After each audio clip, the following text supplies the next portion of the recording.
Ser podcast.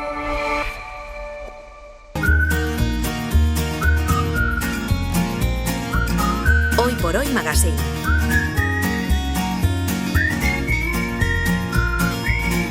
Ser podcast.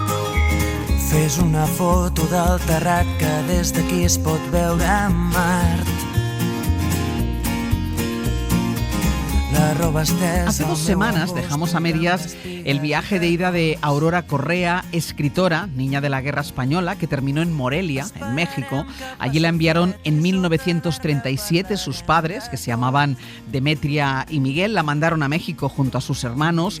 Ellos eran obreros de Barcelona y querían salvar a sus hijos de las bombas para poder recuperarlos cuando la República ganara la guerra. Pepe Rubio, buenos días. Buenos días, y justo dejamos a Aurora llorando en ese patio del internado de Morelia junto al resto de los niños españoles cuando en abril del 39 llegan las cartas de que la guerra la había ganado Franco y no había vuelta atrás. Todos lo sabemos gracias a sus 2 libros de memorias, Cerezas, editado por Torremoza, que narra su parte más infantil, y Te beso, buenas noches, su adolescencia, que sale en junio. En ambos, Aurora Correa es el personaje Correcha y ha vivido una guerra, un éxodo, 2 años durísimos en un internado mexicano y solo tiene 9 años. Tras la victoria de Franco y el impacto, la vida sigue. Nuria Capdevila. Aurora y sus hermanos saben perfectamente porque les llega una carta del padre que les explica que tienen que salir a Francia con algunos de los vecinos de aquel mundo barcelonés, conmina a los niños a que estén juntos, que no se separen los hermanos.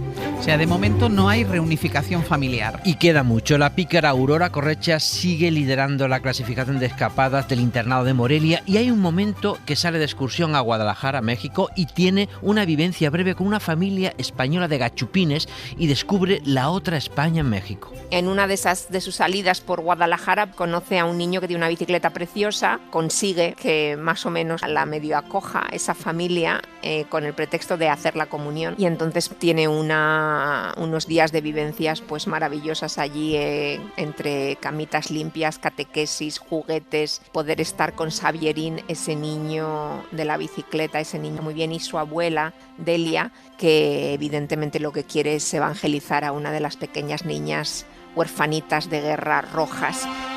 Porque los gachupines eran familias ricas españolas que emigraron a México antes de la guerra. Exacto, en México se junta el exilio republicano con el previo de la República de las familias adineradas. Y claro, ni la familia de los niños de Morelia querían que sus niños fueran acogidos ni adoptados por esas familias, y a la vez el gobierno mexicano, cuando un niño o niña escapaba de Morelia, lo devolvían de forma express ante el miedo de que fuesen secuestrados por España. Juan Carlos Jáuregui es el hijo de Aurora Correa. Fue una respuesta del gobierno mexicano a una iniciativa de la inteligencia franquista por devolver a los niños rojos a España y meterlos en estos centros de reeducación que tenían allá. O sea, secuestros de niños para devolverlos a España.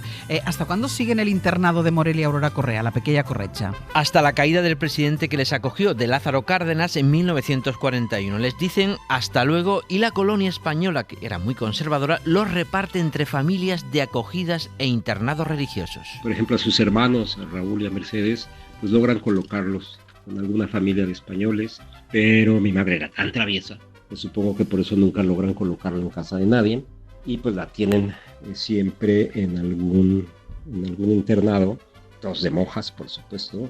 Y pues así es el devenir de su vida, que narra en Te beso, buenas noches. Y pues las aventuras en los conventos eran divertidísimas, ¿no? Cuando contaba, no, pues todas mis propiedades cabían en una caja de zapatos. Pues imagínate cómo sería la vida, ¿no? ¿Y cuál fue el primer internado al que fue Aurora Correa? Pues entró el 11 de abril de 1941 en el internado de las Madres del Verbo Encarnado de Puebla. Allí, pícara y literaria, ella se vale del arte de la palabra para conquistarse a sus confesores. Fragmento de Te beso, buenas noches, en voz de Nuria Capdevila. El caso es que el padre Mayagoitia se entusiasmó con mis confesiones y decidió invitarme a desayunar con él todos los días. Domingos y fiestas de guardar también. Yo, la niña de Morelia, muerta de hambre, la que comía cáscaras de naranja que otros arrojaban, sentadita a la mesa de un jesuita que se quitaba los lentes sin arillos para escuchar mis aventuras, como si velara sus ojos con el paño imperceptible de la fantasía oriental, y como si quisiera llorar, conmovido por mis penas y nostalgias. Y qué desayunos. O sea, la forma de contar de Aurora Correa le salva del hambre. Hasta que el año siguiente la trasladan al Hospicio de Orizaba, donde a su confesor, el padre Neri, le dijo en el confesionario: padre, me confieso que tengo hambre. Y cuando pasas hambre sufres insomnio, y el insomnio la lleva a leer compulsivamente. ¿Cómo logra seguir viviendo, teniendo tan poco de comer, sufriendo tanto? Bueno, pues porque puede leer.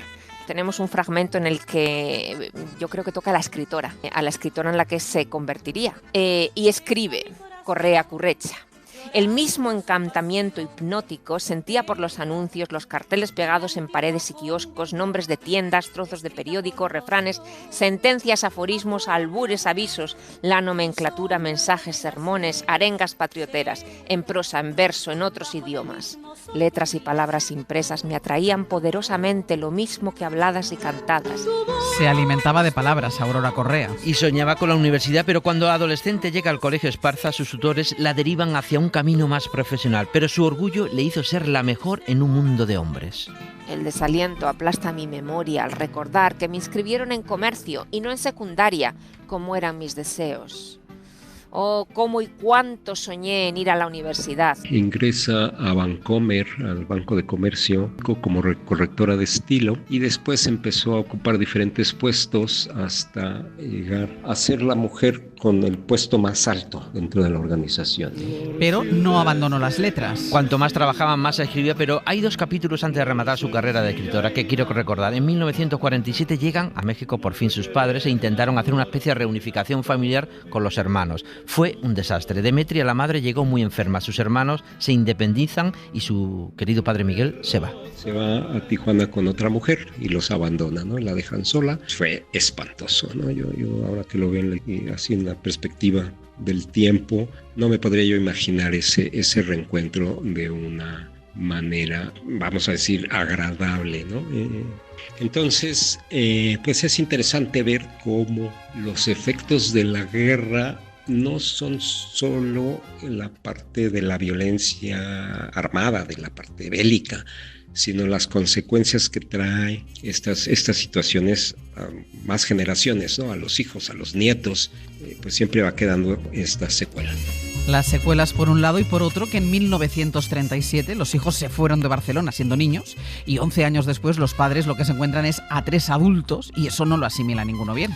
Totalmente, y el segundo desencuentro es el de patria. En 1968 Aurora Correa vino a España con su hijo para visitar a familia materna y tras un mes aquí se entusiasma y hay un momento que piensa que es el momento de volver definitivamente a España. Deja al hijo con la familia, vuelve a México para dejar todo atado, pero... Y dice, nos contó después, que cuando aterriza y sale del avión en Ciudad de México, pues se da cuenta que ella es mexicana. O sea, ella dice, no, yo vivo en México, yo me quedo en México. Pues es un choque, ¿no? Cultural entre tu pasado familiar, tu infancia y tu vida moderna, tu vida actual. Una postura muy interesante de agradecimiento a México por haberle pues dado la oportunidad de vivir, ¿no? De sobrevivir.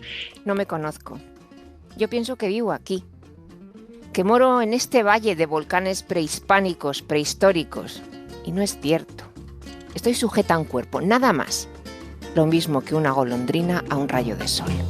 O sea, España era ya solo el recuerdo de sus primeros 7 años. Por eso se queda en México, vuelve en 1968, participa en la manifestación de octubre de la Plaza de las Tres Culturas, donde salva la vida de milagro, pero volvamos a los años 50, cuando pasa de Correcha a Aurora Correa, Nuria Capdevila. Y en la vida real, Aurora Correa va a encontrar una maestra maravillosa en la intelectual Juana Azar Vergara.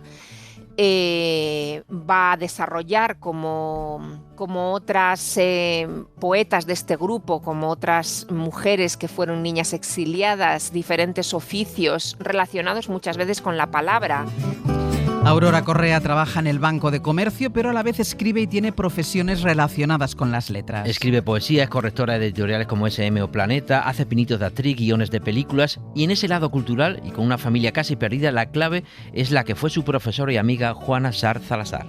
Juanita Azar es descendiente de libaneses y ella era de las pocas mujeres que habían estudiado en la Universidad de México literatura y pues les daba clases a las niñas en el internado Van Dyck. Y Juanita Azar descubre la habilidad de escritura de Aurora. Esta relación con con Juanita Sarr pues se vuelve una relación más allá de maestro-alumno. Bueno, pues llegan a ser amistades de por vida.